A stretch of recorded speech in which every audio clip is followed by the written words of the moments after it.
morning and welcome to Weather Center. I'm Cheryl Lemke. Now we're continuing to monitor severe weather in the east this morning. The greatest risk for tornadoes today is in Virginia and the Carolinas. And here's what you can expect. New York City, you'll see some stormy weather, even severe weather possible in the form of hail and gusty winds. I expect thunderstorms to continue in Atlanta. Dallas, though, you'll be partly cloudy today, and so will Detroit.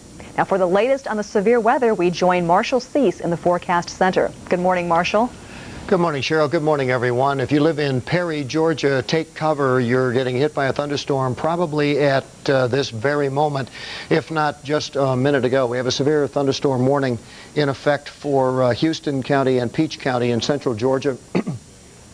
9 miles west of Perry, a severe thunderstorm was indicated, and that was just about 10 minutes ago. Now this storm is moving to the east at about a mile a minute. So in Perry, Georgia, and to the east of Perry, Georgia, if you're watching, take cover. You do have a severe thunderstorm headed your way. There is a tornado watch in effect for this area of Georgia and the much of the eastern half of the state of South Carolina. This until early this afternoon, about 2 o'clock this afternoon, Storm Prediction Center has issued that tornado watch, and that means that conditions are favorable for the development of supercells and tornadic thunderstorms, and for thunderstorms that would be severe. This latest lightning strike that you're watching here is just at Perry, Georgia, in probably the county of Macon County or Houston or Peach County, right on the border between those three. Also recent strikes now over in South Carolina as well.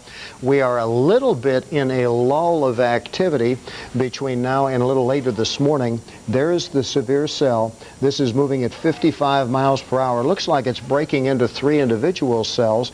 And over north of Columbia toward Florence, we also have 3 cells that look like they're packing a wallop as well. Just to the north of Atlanta, you can see what the front looks like as it begins to press to the east. It's not going to make it very far. It'll probably make it through about central Georgia and then stall. Again, here's another picture of the severe thunderstorm that is headed across Houston and Perry, Houston County and Peach County in central Georgia. Taking a little further to the north now, around the Charlotte area, we had some very heavy rain and some severe thunderstorms north of Columbia a little earlier this morning. And also in this area of Anderson, South Carolina, very heavy rain has fallen. Heavy rain enough that some roads have been closed in both Anderson and Belton, with waist-high water reported at Breazeal and K Street in Belton. Highway 20 and Highway 76 are also flooded. The rain is headed northward. Washington, D.C., Baltimore, Dover, Delaware, all reporting light rain at this hour with some pockets of heavier rain.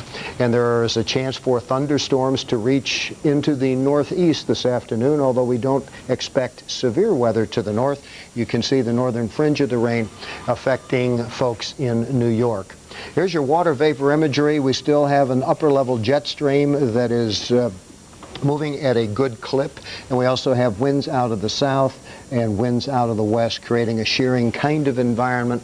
We also have an increase in dew points along the mid-Atlantic states, which this afternoon will lead to a more favorable environment for thunderstorms with that destabilization of the atmosphere. So severe weather is likely, especially in eastern Virginia, eastern North Carolina, and much of eastern South Carolina.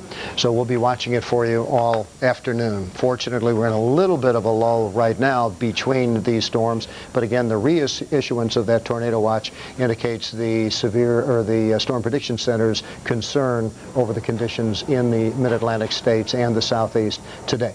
Now, if you're not close to your television set, tune in to us on weather.com. On your computer, we're only a minute away from the latest information.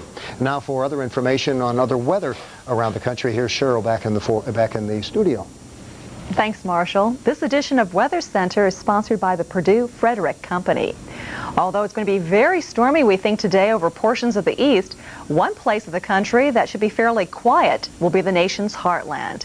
And as we take a look at what's happening across the Midwest this morning, not a whole lot. We have high pressure that really controls most of the plains and the Mississippi Valley, so precipitation will be very, very hard to come by. There is some patchy fog, though, right now across central sections of Missouri, right around Jefferson City or so, but the fog really no big nuisance this morning. Meanwhile, though, we're monitoring that frontal boundary that continues to press towards the east. It'll be that front that will bring some very intense thunderstorms and locally drenching rains across the east. As the low lifts across the Great Lakes, we'll have some wraparound moisture, and this morning we've had some light snow breaking out around Marquette. In fact, for those of you in Marquette, you've had about 4 inches of snowfall in the last 24 hours. Still some light snow, so watching out for some slippery roadways as you're heading to work or school this morning. Light flakes of snow, too, falling around Pellston, Michigan. But for much of the country, at least the Midwest, a very quiet, a very benign weather pattern today with lots of fair skies this morning. So if you're heading to work or school around Chicago, no major problems. And a pretty quiet morning commute, too, coming in towards St. Louis. If you're driving in from Brentwood or Kirkwood or around Maplewood, no significant weather-related delays today. But I'll tell you what, it will be a chilly one across the Midwest, or at least early on, so dress appropriately, wear several layers of warm clothes. This morning you're waking up to 20s and 30s, and you factor in the winds, and some of these wind chills are dropping into the teens. For Marquette, it feels like 13 degrees, feels like 28 for Chicago. If you're waiting to catch the bus around Kansas City, again, dress warmly, it feels like 37 degrees. Here's a weather map for later on today. We're watching the front pressing towards the east coast. That will really be the hotbed of activity today with the showers and thunderstorms. A weaker system, though, coming in across the Rockies, touching off some rain and some higher elevation snow.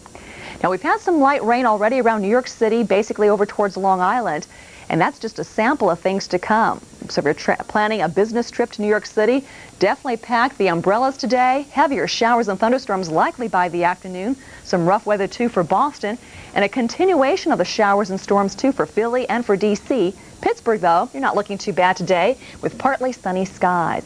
Thunderstorms rumbling, too, from Atlanta and Macon, Georgia, up through Charlotte. Great weather, though, if you're vacationing in Florida with a mix of clouds and sunshine. Sunshine, too, for Norfolk and for Kansas City, and quiet weather across most of the Great Lakes, and beautiful weather, too, for the west from San Francisco southward towards San Diego. But for a lot of us in the east, showers and thunderstorms really marring your travel plans today. Stay tuned. We'll check out the latest road conditions. That's coming up next on TravelWise. This program was sponsored by Senecot. In a close second. Stay informed with Weather Center all day today.